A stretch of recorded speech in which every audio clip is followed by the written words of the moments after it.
there's 200 people or 150 people that start the class, there's 100 helmets of people that quit. Grown men whose dream it was to be a SEAL that get there, that did all this physical training and all this preparation and signed that dotted line and committed to 6 years, and they show up there and they get to that training and they ring that bell. No one knows who's gonna make it through that program. The only way to know what's in the core of a human being is to rip that thing apart and see what's in there. And until you rip it apart and see what's in there, you don't know. What does it take to not ring the bell? Don't quit. People always ask me, what should I concentrate on? What's your advice for me going to buds? And don't quit.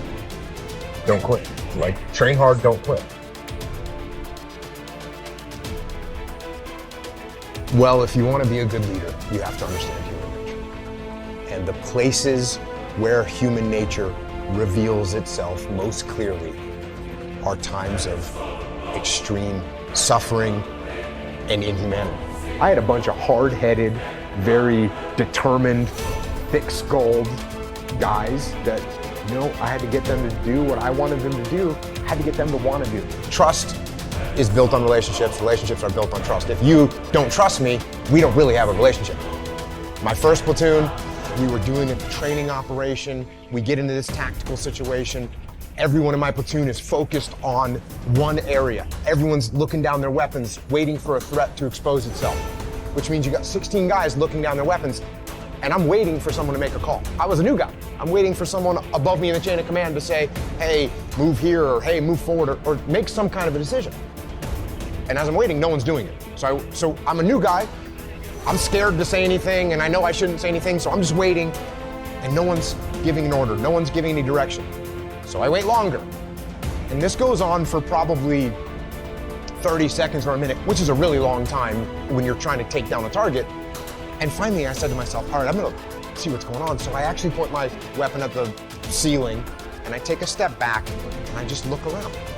And I see that every single person in my platoon, including my platoon commander, including the assistant platoon commander, including the platoon leading petty officer, everyone is just focused on their weapons and no one's making a decision. And I can see this. And because I'm looking around and I'm detached from the scenario, just by 8 inches, I stepped back to look around.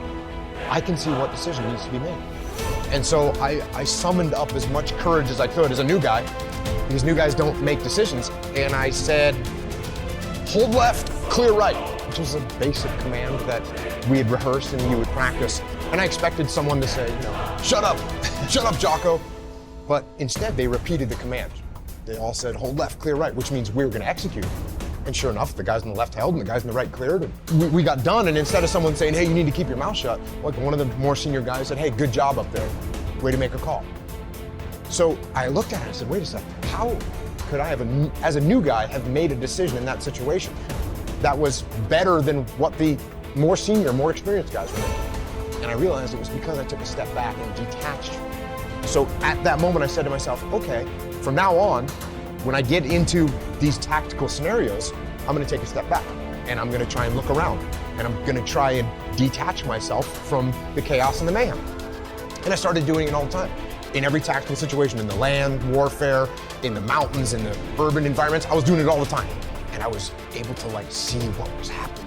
It was like a superpower to be able to see what was happening and make decisions.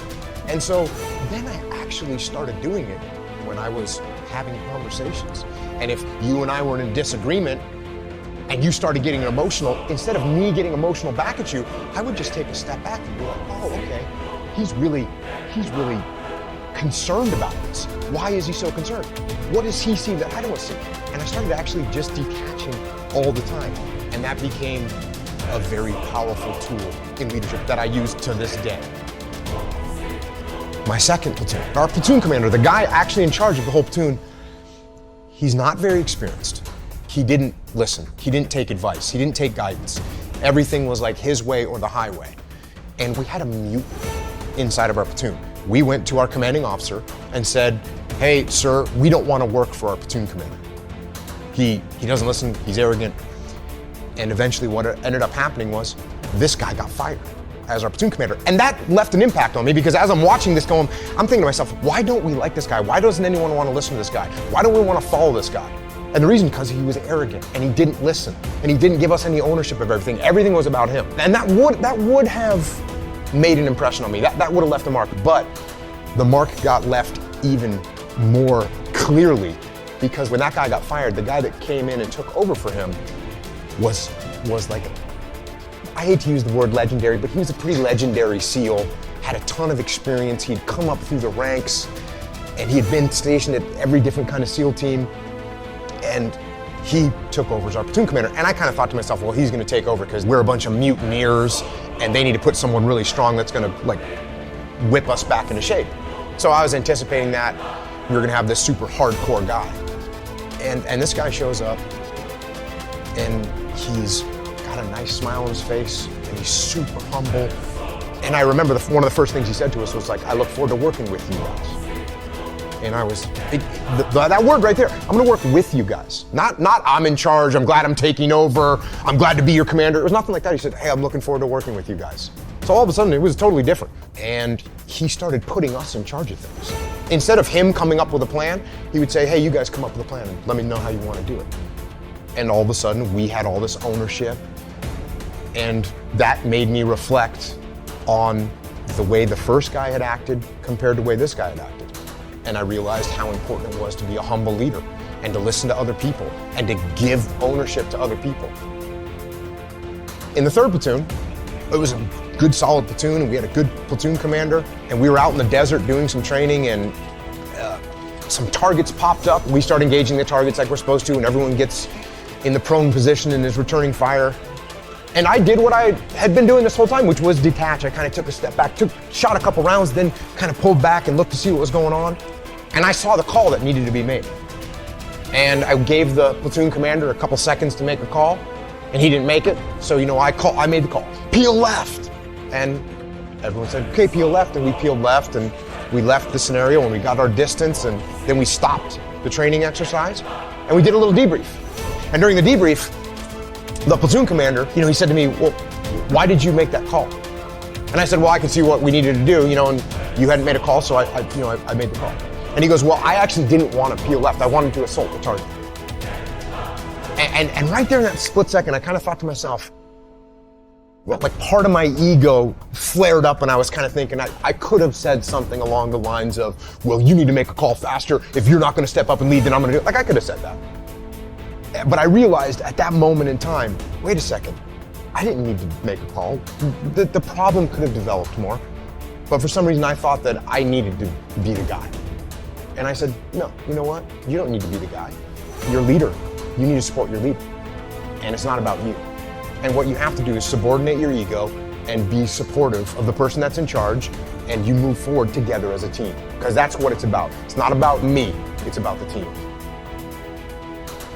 There's a word that people bring up a lot, and I think they're pretty interchangeable, and it's relationships and trust, right?